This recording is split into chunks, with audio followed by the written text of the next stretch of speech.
boa noite a todos que estão entrando na live, boa noite. Prazer, hoje nós vamos ter o segundo dia do nosso bate-papo produtivo. Hoje nós vamos ter a convidada especial aí, a Andressa Azevedo, já vou chamar ela aqui. Enquanto o pessoal vai entrando, né, só lembrando que ontem nós tivemos o primeiro dia de bate-papo produtivo, que foi com a participação do Vitor Blasius, que é o psiquiatra. Nós abordamos mais a parte de alcoolismo, enfim, sobre o método dele. E hoje nós vamos falar um pouco sobre tratamento psicológico, né? Na dependência química para familiares, vamos ter um bate-papo aqui. Tá? A gravação do Vitor vai ficar até hoje aqui no meu Instagram. E também vou deixar aí a gravação um dia de todos esses do bate-papo produtivo, lembrando que vai até no dia 4 de junho, tá? Até no dia 3, no dia 4 é uma aula especial comigo. Vou chamar aqui já a Andressa para conversar. Aqui, já tô chamando ela. Boa noite, Andressa. Camila, tudo bem? Tudo ótimo. Antes de começar, queria te agradecer por ter aceito o convite, né? Eu acho bem importante isso. Às vezes, as pessoas que estão nesse dilema aí, você já acompanha bastante esses casos, sabe o quanto que é importante, e algumas pessoas ainda acham que não é importante a questão de acompanhamento, terapia, acompanhamento psicológico, né? E por isso que eu te convidei para contar um pouquinho mais para a gente, nos ajudar aí nessa caminhada. Legal, Camila. Eu que agradeço também o convite, né? Acho muito bacana esse bate-papo produtivo que você faz. Traz muito conhecimento para as pessoas, né? Principalmente para quem às vezes ainda não está entendendo muito a área da dependência química. Então, aqui a gente consegue agregar muito conhecimento, né? Então, obrigada mais uma vez pelo convite. Eu separei assim uma ordem para eu falar, mas fique à vontade se você quiser pontuar, quiser conversar, né? Me interromper Legal. nenhum, né? Legal. Mas, Andressa, se apresenta um pouquinho para as pessoas que ainda não te conhecem, não acompanham o seu trabalho. Vamos lá. Bom, eu me formei em 2015, mas eu trabalho com dependência química desde 2013, né? Na verdade, eu me formei dentro de uma comunidade terapêutica. No início, quando começaram os nossos estágios, que surgiu a primeira oportunidade, a nossa sala, algumas pessoas se reuniram e a gente foi fazer o estágio lá. E algumas pessoas acabaram ficando, né? Eu, no momento em que eu iniciei lá, eu não tinha como ficar como estagiária remunerada porque eu trabalhava, né?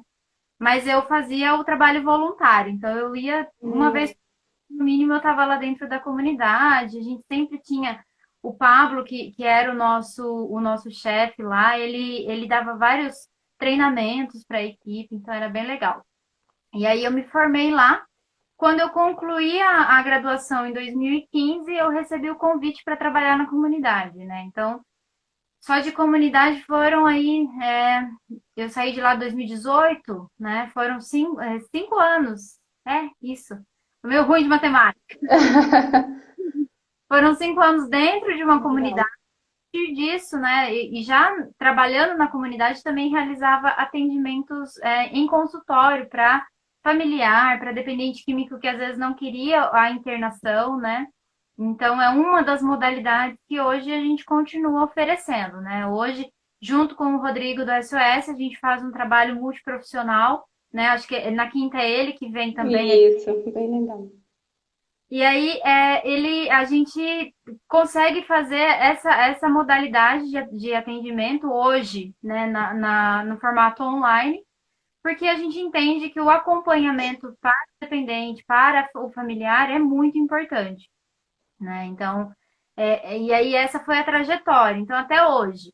E é uma área que eu particularmente gosto muito de trabalhar, né? Eu falo que a comunidade, os treinamentos que eu tive na comunidade em relação à dependência química, junto com o conhecimento da faculdade, me trouxeram muita experiência profissional, no entanto que, assim, me ajuda em vários outros tipos de dependências que eu trabalho em consultório. Então, a minha a formação em dependência química, né?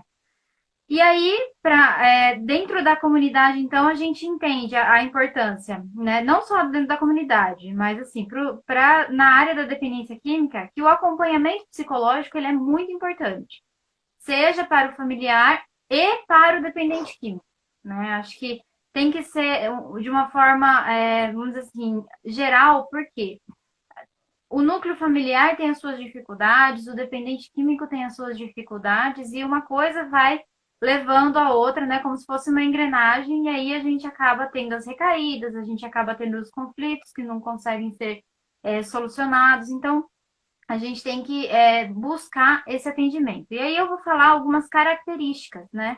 Sobre o porquê da importância do atendimento psicológico. Legal. Andressa, só antes de você começar, eu costumo falar mais para os pais, né, para os familiares dos dependentes químicos, e o que às vezes é difícil para algumas pessoas entenderem é a importância deles também nesse processo, né? Muitos falam, mas não é eu que estou doente, não é eu que tenho essa doença, e não entende o todo, né, da família que você comentou. O núcleo é muito importante no processo. E assim, essa é uma fala que eu ouvia muito dentro da comunidade. Quando era geralmente a primeira internação, a primeira busca por tratamento, a família ela se sente motivada, né? Ah, vai dar certo, né? E aí cria uma expectativa gigantesca de que nunca mais vai ter recaída. E aí ela no início ela busca o grupo de ajuda, ela vai fazer uma terapia. Só que depois que termina o tratamento, né, de internação, a família fala assim, bom, já fiz a minha parte. Agora, É assim mesmo. tô livre, não preciso mais buscar ajuda, não preciso, né? Agora é com ele. E não, né? É nesse momento em que a família mais precisa do apoio psicológico. Por quê? Do apoio psicológico, do apoio de um grupo, né? Existem vários grupos aí de apoio para familiares. Porque assim, se a gente não muda um padrão de comportamento, da forma que se relaciona, da forma com que interage com o outro, pode trazer vários prejuízos, porque vai voltar ao padrão antigo, a pessoa vai se desmotivar com o processo, porque entende que às vezes não é reconhecido, e aí o risco de recaída é enorme, né? Eu costumo, um outro perfil também que é muito comum, é quando você começa a entender o familiar do cliente, você percebe que ele tem uma identidade de si mesmo, né? Porque vive em função da dependência, vive em função do outro, e aí acaba esquecendo que tem uma vida pessoal, né? Que é uma pessoa para além do familiar do dependente. Então, se você às vezes pergunta para um casal, por exemplo, o filho foi internado, eu tô com um caso assim. O filho foi internado, precisaram recorrer a uma internação involuntária, e aí você vai conversar com o casal. O casal não sabe mais quem é, né? Não faz mais atividades de casal, atividades pessoais, não se cuidam, né, enquanto pessoas. Por quê? A preocupação, o foco fica todo voltado no dependente químico. E aí, isso também é um outro indicativo de dificuldade. Por quê?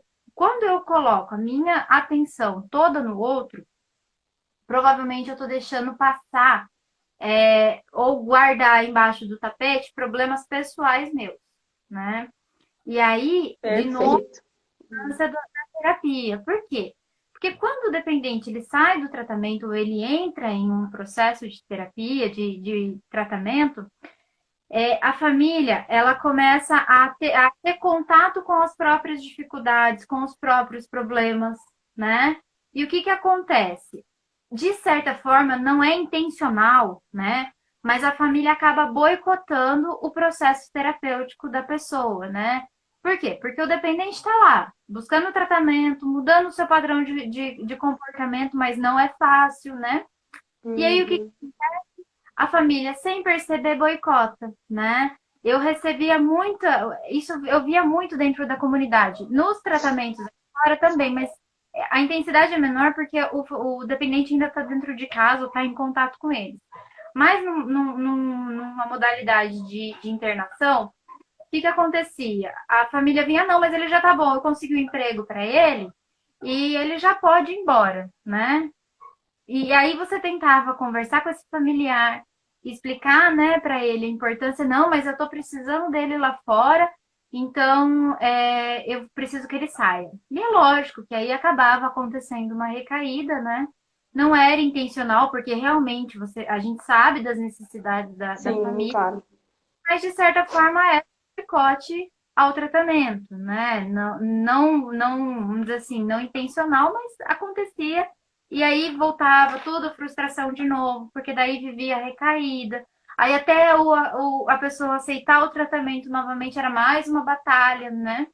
Então eu percebo que assim, quando a família se engaja no tratamento, junto, né? Caminha junto no tratamento e também depois continua seguindo ali, o dependente químico ele se motiva também, né? Poxa, tá todo mundo buscando ajuda, eu preciso Uhum. buscar ajuda, né? Pela motivação, é pela falta de comportamentos que antes mantinham a dependência. Então agora eu tenho que fazer algo porque a minha família já não me dá mais esse fácil acesso, né? Por quê? Porque eles entendem a dependência química hoje, né? Eles Uhum. colocam o limite. Então aí isso motiva, isso de certa forma acaba obrigando também a buscar essa ajuda, né? E, então pessoal para o dependente. Mas a família, ela é, vamos dizer assim, fundamental, né? Por mais que, assim, muita gente fala assim, ah, não, mas o problema é ele, né? Não sou É. eu. O Uhum. problema é o dependente. Eu não tenho esse problema com droga, mas tem um problema comportamental, né? A gente costuma falar que a família tem que fazer a parte dela. Ela não tem que ser a responsável por ele se manter sóbrio e Uhum, claro. a responsável a forma como vai se relacionar com essa pessoa, né? Porque aí a gente vê vários perfis de familiares. Aqueles familiares que querem prender a todo custo, né? Controlar todos os passos da pessoa, porque tem medo que a pessoa erre. E aí acaba, por sufocar demais, a pessoa vai, vamos dizer assim, vai espanar e vai entrar em conflito, porque chega uma hora que você quer a sua autonomia, chega uma hora que você quer a sua vida, a sua responsabilidade, e ninguém deixa você fazer nada, né? Então, para que Sim. ficar acaba recaindo, que é para ter a liberdade. Existe a família que também super protege demais, né? Então não deixa fazer nada. Aliás, oferece de tudo, e dá carro, e E arruma dá emprego, muita coisa. né? E aí não reconhece o limite, né? Entende que se colocar limite, o outro não vai dar conta, aí vai se frustrar. E aí a gente fala que, bom, se o familiar não consegue dar conta dessa frustração de ver o outro frustrado, já é um outro indicativo da necessidade de buscar ajuda. Porque nós somos seres humanos, a gente tem que aprender a lidar com a frustração. Seja por algo que eu quero muito e não consigo, né? Então a gente tem que aprender a lidar com essa emoção. No entanto que na live de domingo e na minha live de quinta-feira eu falei muito sobre a questão da emoção, né? Do quanto a gente evita sentir o que a gente chama de negativo, mas não é negativo, né? Então, assim, aí o familiar quer super proteger, quer colocar ele dentro de uma bolha para não sofrer, para não acontecer nada.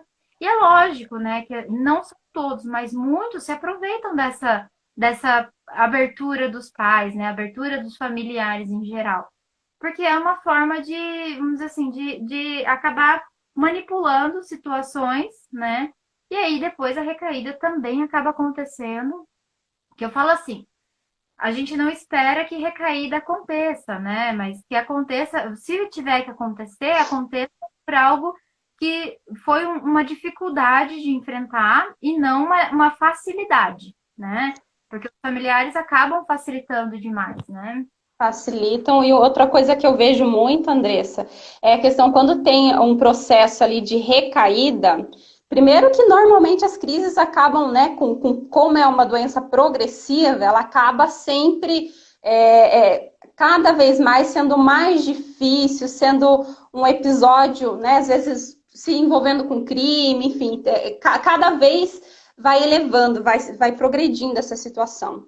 E o que eu vejo é que os pais acabam desistindo, às vezes, nesse processo, e eles não param para pensar o que que eles podem aprender com aquilo? O que que aconteceu no comportamento? Porque o comportamento acaba recaindo muito antes da recaída na droga, né? E acabam perdendo a oportunidade de aprender com aquele episódio. Hum, exatamente, porque olham isso como algo muito ruim, né? Nossa, isso não podia ter acontecido. Só que eu costumo falar, a recaída, ela é uma parte do processo. Não é a parte que a gente espera, né? Ninguém fala assim, não, Uhum. você vai lá e faz parte do seu processo. Não.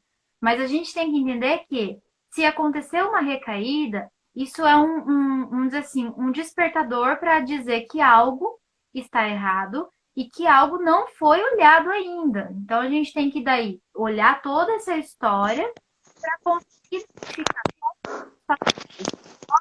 prejudicando essa pessoa conseguir ficar em recuperação, né? Então, por exemplo, em consultório hoje, assim, a gente trabalha o processo do dependente, chega um momento em que se ocorre a primeira recaída, depois de um tempo fica lá mais 6, 7 meses em pé, acontece uma recaída. Isso não é, vamos dizer assim, perda de tempo ou não está aprendendo nada. Está, porque a cada vez ele consegue aumentar o seu tempo sem o uso, né? Então, Sim. isso é positivo. E aí, só que chega um momento em que quando isso começa a acontecer com certa frequência ou com determinado intervalo, eu começo a perceber que existe algo além da dependência química, né? E pode ser uma comorbidade, ou a pessoa já tinha algum transtorno antes que desencadeou a É dependência, verdade. ou a dependência química acabou desencadeando outros problemas, e aí a gente já faz, vamos dizer assim, o encaminhamento, porque aí nós vamos trabalhar com a equipe multiprofissional para identificar, né? E aí a família participa desse processo, porque é importante, a gente vai coletar informações com os familiares. Se a família não está engajada no tratamento, a gente não tem como ter essa aproximação e as informações Uhum. para trabalhar, né? Porque a família é a base da pessoa, né? Seja uma família biológica ou não. É aquelas pessoas com quem você se desenvolveu. Elas são muito importantes nesse processo. Então, quanto mais engajada a família está junto e busca também se cuidar, porque a dependência química, ela em partes, vamos dizer assim, uma das áreas prejudicadas é a família, né? É o ambiente familiar. Sim. Então a gente tem que tratar também, porque esse ambiente provavelmente está adoecido também, né? E aí é aquele negócio. Aí eu acabo boicotando sem ter a intenção, mas eu acabo boicotando por dificuldade de lidar com as minhas dificuldades, né? E aí, muitos casais que às vezes naquele momento, né, do ninho vazio, vamos dizer assim, o filho foi para internação e aí fica lá, que a gente faz agora? Né? Os É. casal, principalmente, fica muito perdido. Esposa, marido, né? De repente a esposa que foi internada ou o marido, quem fica em casa, por exemplo, se sente perdido. Também sente a abstinência da falta do outro, né? Uhum. Porque bem depende, né? Por isso que a gente chama de codependente, né? É, depende do outro para, de repente, não olhar para si. E aí isso acaba também sendo uma outra engrenagem que leva à recaída. Por isso que a Uhum. família tem que buscar ajuda para se reconhecer novamente, né? E Para ter. Andressa, Oi, pode falar. o que que você acha que é um momento, assim, de repente a pessoa não teve um processo de internamento, não começou tratamento nenhum, que momento você acha que é ideal, assim, para a família buscar um tratamento psicológico, ou para ela ou para o próprio dependente? Olha, para buscar o apoio psicológico para a família é em qualquer momento. Na verdade, quanto antes, melhor. Por quê? Para identificar o que está acontecendo, quais são os recursos que ela pode desenvolver para ajudar, né? Agora, para o outro, né? Se não for um desejo do outro, não adianta. É, É um monte de coisa, entendeu? Se o outro não está disposto, eu não vou conseguir fazer com que ele se trate. A não ser, claro, se a pessoa estiver colocando a vida dela em risco, a vida de terceiros, e aí eu tenho a possibilidade de uma internação compulsória. Mas a compulsória, eu não vejo, assim, tem resultado, entende? Mas é muito pequeno perto de uma internação voluntária, né? Uhum. Obrigar a pessoa a buscar o tratamento não é o caminho, né? A gente tem que tentar primeiro cuidar da gente. Eu falo que assim, o familiar tem que cuidar dele primeiro. Deixa o outro um pouquinho de lado, né? Só que o É problema, tão difícil entender isso. é o sentimento de culpa que vem, né? Porque daí É, exato. como que eu vou cuidar de mim? Ele que tá precisando. Só que quando a gente começa a cuidar da gente primeiro, o outro vai precisar buscar ajuda, né? O outro vai sentir a necessidade de aceitar ajuda. Então, por isso que a gente tem que olhar para a gente primeiro, né? Para que o outro se interesse e fale: nossa, mas minha mãe, meu pai, minha esposa, meu marido tá diferente. O que está acontecendo? Ele não era assim antes. Aí vai sentar para conversar e vai falar: olha, eu mudei porque eu estou em terapia. Se você quiser ajuda, legal. Se você não quiser, é aí que tá o problema, né? O permitir que o outro sofra, né? E às vezes é só esse sofrimento, é só a pessoa acabar sentindo na pele um pouquinho o estar só, aí a pessoa acaba buscando ajuda. É que a família, até pelo sentimento de amor, o sentimento de cuidado, de proteção, tem muita dificuldade de se soltar desse pensamento. Muita dificuldade, assim, às vezes alguns pais me passam mensagem, enfim, eu tento ajudar da melhor maneira, e eu vejo exatamente isso, a dificuldade, hoje me mandaram uma pergunta lá, sobre mandar ou não a pessoa embora, né, de casa, e aí eu comentei, primeiro que depende de cada caso, é difícil a gente julgar, mas o fato de você estar preparada para isso, o que você já fez antes, né? Será que você já limitou, já colocou regras? Será que o que você já fez dentro da tua casa, no dia a dia?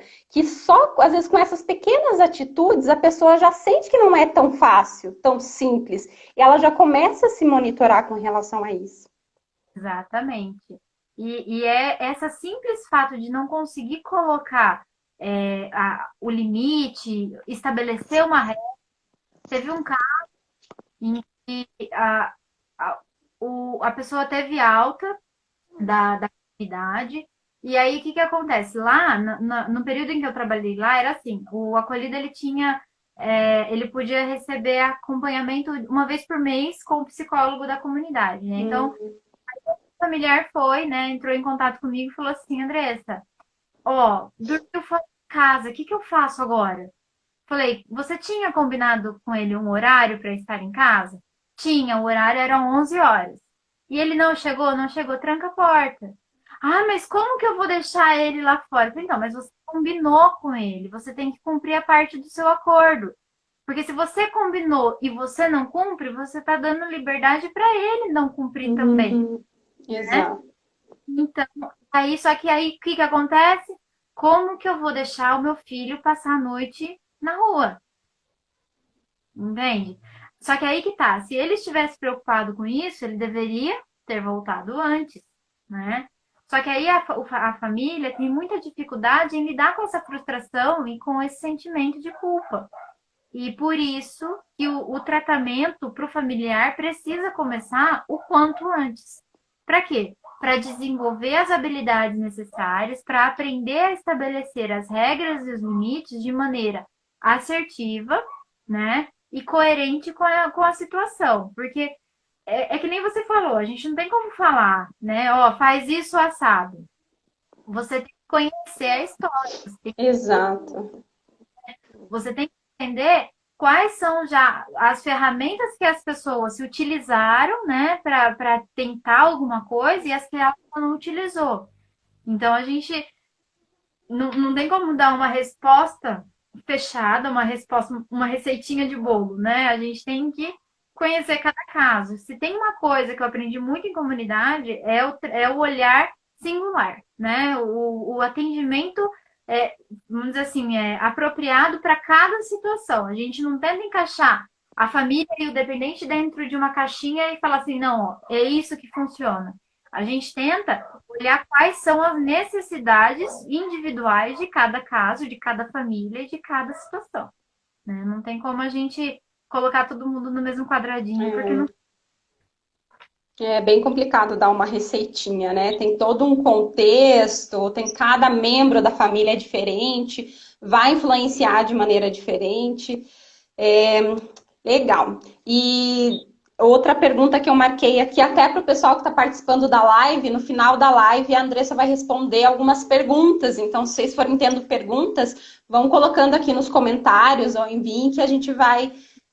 Assim, agora tem tempo tranquilo ainda para Tem. colocar. Legal.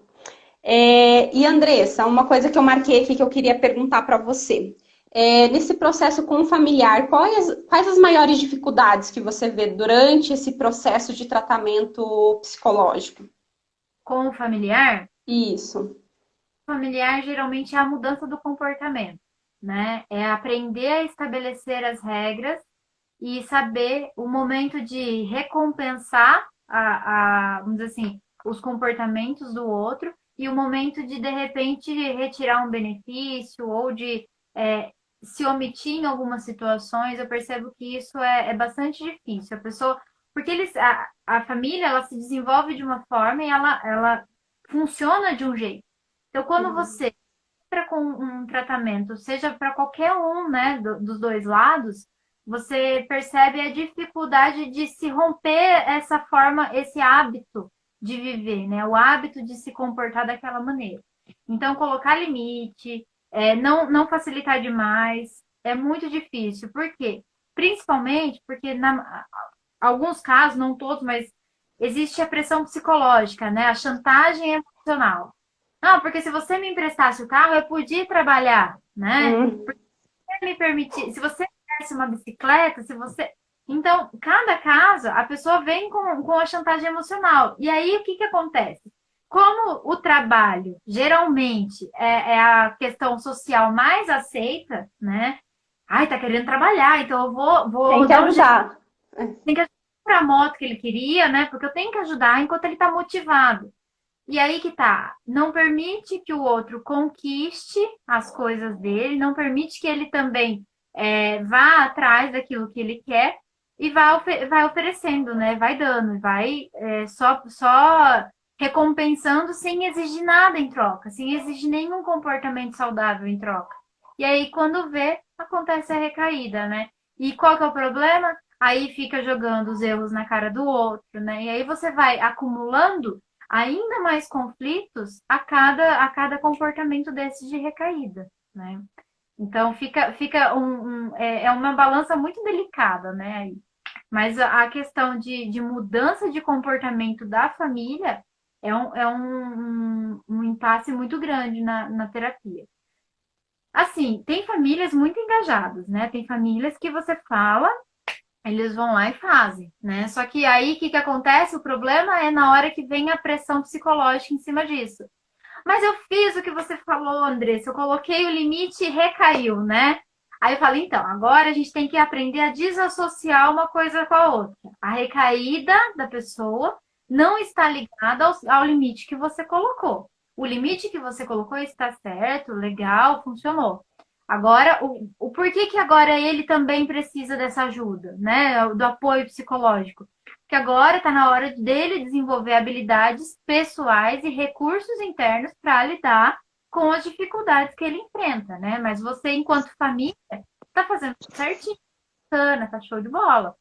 E aí a gente vai trabalhando aí de maneira equilibrada, mas é bastante delicada, né? É o que eu costumo falar. Cada família tem o seu aspecto, tem a sua característica que é muito diferente uma da outra, né? Tem famílias que super apoiam, tem famílias que são simbióticas, elas funcionam tudo em bloquinho, assim. Você vai conversar, vem a família toda no consultório, entendeu? Você vai. É desse jeito. Nos grupos de apoio é bem assim também, né? Exatamente. Aí vai levar o dependente para o tratamento, vai todo mundo junto, né? Tem famílias que são negligentes, que não estão nem preocupadas, então também não é o perfil mais adequado, né? O perfil adequado é aquele que sabe colocar um bom limite, sabe conversar, sabe dialogar e também não perde a própria identidade em prol da dependência química, né? Se a gente conseguir manter essas três regrinhas aí, vamos dizer assim, a família é uma família saudável. O difícil é conseguir conciliar tudo isso. O que eu acho que também eles se cobram muito quando a gente começa a dar essas orientações, enfim, porque tudo está envolvendo comportamento, né? E comportamento não é de hoje para amanhã que eu vou mudar o meu comportamento, é um processo que demora muito tempo, né? Tem relação com a nossa cultura, como fomos criados, então não vai ser fácil mudar um comportamento, mudar um hábito, mas a partir do momento que você se compromete, né, a seguir, talvez a primeira vez não vai sair certo, a segunda, mas progressivamente você vai tendo melhoras, né, no processo, no convívio. Então, quando tem esses ganhos, quando alguém me manda mensagem, eu tentei fazer aquilo que você orientou, que você sugeriu, né? E eu fico super feliz quando dá certo, né? Quando a pessoa já vê que, nossa, mudou o comportamento, porque quando muda o comportamento, você abre um canal de diálogo, né? E já muito do processo fica mais fácil, né, para a recuperação. Exatamente, né? A comunicação, na verdade, ela é a base para todas as relações, né? Seja por conta da dependência química ou não. A comunicação, eu vejo que ela é importante em todos os casos, em todas as áreas, né? Porque, assim, hoje, se a gente parar para perceber, a gente tem muita dificuldade de se comunicar, né, com o outro. Tanto para se comunicar oferecendo informação, falando algo, como para receber também, né? Então, porque às vezes, como é relacional a família e o dependente químico, quando a família fala, o dependente tem dificuldade em aceitar, e quando o dependente fala, a família também já tá arisca ali, não quer aceitar, né? E aí fica um jogando a culpa em cima do outro, e aí ninguém busca solução pro problema, né? Ninguém busca a solução de mudar o comportamento, que é o que está sendo prejudicial. Mas a comunicação, ela é o caminho para a gente conseguir ter um bom engajamento, né? Que nem esse paciente meu esse casal que eu estou atendendo, que o filho está internado, a dificuldade é em estabelecer as regras, né? Então a gente está treinando o quê? Como que eles vão sentar com ele para conversar quando ele voltar, para que ele participe da elaboração dessas regras, né? Porque, mas ele não vai aceitar assim. Então, aí a gente vai tentar, né, buscar e encaixar em uma forma que funcione, mas aí a gente está fazendo treinos, né? Fica parecendo até teatro. E aí a gente está treinando para quê? Para que quando ele retorne, eles consigam elencar essas regras junto com o dependente químico. Por quê? Porque daí uma regra construída junto, ela tem mais força, né? Sim. Aquele negócio, a família tem que estar preparada para cumprir a parte dela do acordo e fazer-se cumprir a parte do outro também, né? E isso é difícil.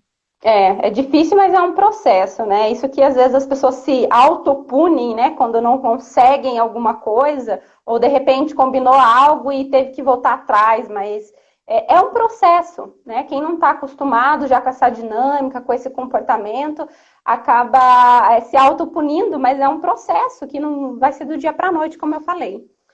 O que eu vejo bastante, que eu sempre indico também, é a participação nos grupos de apoio.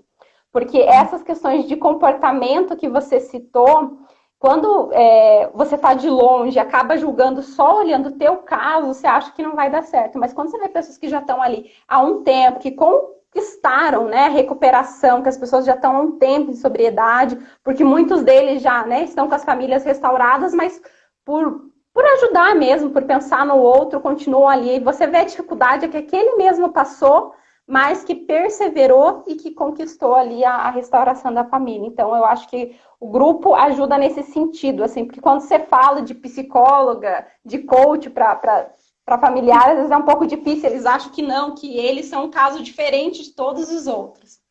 Exatamente. Mas o grupo ele é muito importante. A gente sempre orienta também a família a buscar os grupos de apoio, né? Justamente pela questão da identificação, da troca de experiência, né? Do que funciona, o que funcionou em uma família, o que não funcionou na outra, né?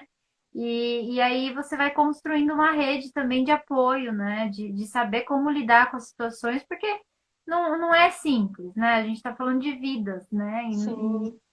nunca é fácil, nunca é simples. A questão é que a gente tem que entender, e é que nem, voltando um pouquinho na questão das regras, né? Que nem você falou, quando algo não funciona, não tem problema. Senta para conversar, né? Olha, não está funcionando dessa forma. Como a gente pode fazer diferente, né? Por isso que o apoio é importante, porque junto com o profissional, você conseguir ter um olhar para além da situação, para além do problema, isso é muito importante. Fica, vamos dizer assim, uma rede mais consistente daquilo que você está buscando, né? E aí você vai se fortalecendo degrau a degrau, né? Por isso que é muito importante, eu sempre recomendo. É terapia e o grupo, né? O grupo de apoio. Legal. Não sei se tem mais alguma coisa para finalizar antes das perguntas, que eu já vou puxar aqui. Quem tiver perguntas, podem encaminhar aqui. É importante, porque agora a gente já está na reta final. Até porque a Andressa tem uma live daqui a pouquinho, até se quiser falar onde que as pessoas te encontram, Andressa, que ainda não conhece o teu trabalho, onde que podem conhecer um Olha, pouquinho mais. quem quiser conhecer um pouquinho mais, aqui é entrar no meu perfil do Instagram também. Tem o meu canal do YouTube que chama Intera Psico, né? Lá eu coloco vídeo toda semana. Tenho live nas terças-feiras, na quinta. Na sexta eu coloco um podcast. No sábado eu faço historinha infantil, né? Eu gosto muito de trabalhar também com o público infantil já para fortalecer, né? O fortalecimento emocional, que é muito importante. Então, eu trabalho a partir de historinhas infantis já visando treinar habilidades, treinar a lidar com situações. Então, no sábado sempre tem um podcast infantil também. E é a questão da prevenção, né? Às vezes, quando a gente já está com o problema instalado, né? O como que começa é lá quando está pequenininho. As regras, se você for colocar agora, é muito mais difícil do que se tivesse começado lá atrás. Exatamente, né? Então, assim, junto com o trabalho que a gente já desenvolve com a dependência química, né, que é o tratamento, eu também utilizo de algumas ferramentas para trabalhar a prevenção. Legal. Tem aqui na verdade, um pedido ela está falando assim, que ela precisa aprender mais, porque ela é muito facilitadora. Então, ela não. O que ela poderia mudar, ou que dicas que você poderia dar para ela com relação a ela parar de ser facilitadora? Primeiro, assim, né, o conhecer o contexto é muito importante, mas tentar trabalhar um autoconhecimento pessoal do porquê que tem dificuldade e porquê que facilita tanto para o outro, né? Se é medo de repente, o outro se frustrar, ele vai se frustrar de qualquer forma, né? Não é você facilitando tudo que ele vai não se frustrar ou que a vida vai ser mais fácil para ele. Tem que entender o porquê, né? Na verdade, isso é uma questão pessoal, né? Bem, pessoal. Uhum. Aí tem que trabalhar porque pode ter várias raízes aí, né? Não só a dependência química, mas várias raízes de questão pessoal do que a pessoa desenvolveu ao longo da vida dela. Por isso que a terapia vai ajudar a detectar quais são esses fatores e trabalhar as habilidades necessárias para que essa facilitação não seja um problema na recuperação do dependente químico. Legal, acho que de pergunta, acho que tinha mais essa pelo que eu vi aqui. Andressa, já estamos indo para a reta final, né? Sei que você tem live daqui a pouquinho, então queria te agradecer bastante, né, por ter aceito esse convite, ter partilhado dos seus conhecimentos, dessa experiência em comunidade, com os tratamentos, enfim, eu acho que as pessoas ajuda muito as pessoas, né, a terem visões diferentes, processos diferentes e apoia bastante as pessoas que estão nesse período que é tão difícil, né, não só para o dependente, mas principalmente para os familiares. Com certeza, né? E na verdade eu que agradeço o convite, eu adoro falar de dependência química. É que geralmente na terça-feira é a minha live de convidado também, né? Sim, eu fico feliz, né? Estou aberta para receber outros convites. A gente pode falar, tem vários temas que a gente pode abordar e eu vou Legal, poder agregar. Espero que a minha fala tenha contribuído para o conhecimento de quem está nos assistindo, né? Que com possa certeza. ter um pouquinho mais. E eu fico feliz e gosto, né? Então, quem quiser depois também pode me chamar no particular, a gente troca uma informação. é muito acessível, né? A gente gosta muito de trabalhar com essa acessibilidade. Legal. Então, é às 9 que começa a sua live? Até às 9. A gente ainda tem mais uns Legal. minutinhos. Pergunta. Eu tinha visto passar uma pergunta, eu só não lembro quem que foi. Perguntou qual que é o perfil mais delicado, né? Qual que prejudica mais o perfil familiar. Na verdade, é todo aquele que não estabelece limites e regras, né? Então, assim, a gente tem que tentar conciliar aí as regras, os comportamentos assertivos, a comunicação, para que isso não seja um fator de risco para a recaída, né? Se a pessoa recair, ela vai recair por questões particulares, né? Não por facilitação ou por rigidez da família. Então, a gente tem sempre que buscar aquele perfil equilibrado, né? Um perfil que seja participativo, mas não rígido, que seja participativo e não permissivo demais, tá? A gente tem que sempre lembrar, a participação é importante, a limitação não, tá? E permitir que o outro cresça também, que o outro É. desenvolva habilidades, porque nessa tentativa de querer proteger de tudo, a gente acaba prejudicando o desenvolvimento da pessoa. Então a gente tem que permitir. Ah, mas ele tá triste, deixa ficar triste. Ah, mas ele vai ficar irritado, deixa ficar irritado, né? A pessoa tem que desenvolver as habilidades de lidar com as suas emoções. O pai, a mãe, o irmão, o marido, a esposa não tem como fazer isso pela pessoa, tá? A gente tem que, é, a gente tem que tentar deixar e permitir que o outro erre, que o outro acerte, né? Mas que seja uma busca dele. Você, o pai, a mãe, o familiar, tem que estar ao lado e não caminhar pelo outro. Uhum. Perfeita essa colocação. Qual que é o teu YouTube, Andressa? Tem o pessoal que está perguntando aqui. Tudo junto. Ah, tá. Beleza. E também quem tiver dúvida, depois vai lá no Instagram também, você consegue acompanhar os trabalhos da Andressa. Pessoal, amanhã nós temos mais o nosso bate-papo produtivo, então aguardo vocês às 20 horas e daqui a uns minutinhos já começa outra live aí da Andressa, quem quiser acompanhar mais o trabalho dela. Ela faz também lives semanais em todos os canais. Então, obrigada, Andressa. Agradeço pelo convite, né? Espero ter contribuído um pouquinho aí com vocês. Com certeza. Tchau, pessoal. Até amanhã e daqui a pouquinho lá na live da Andressa. Tchau, tchau, pessoal. Obrigada.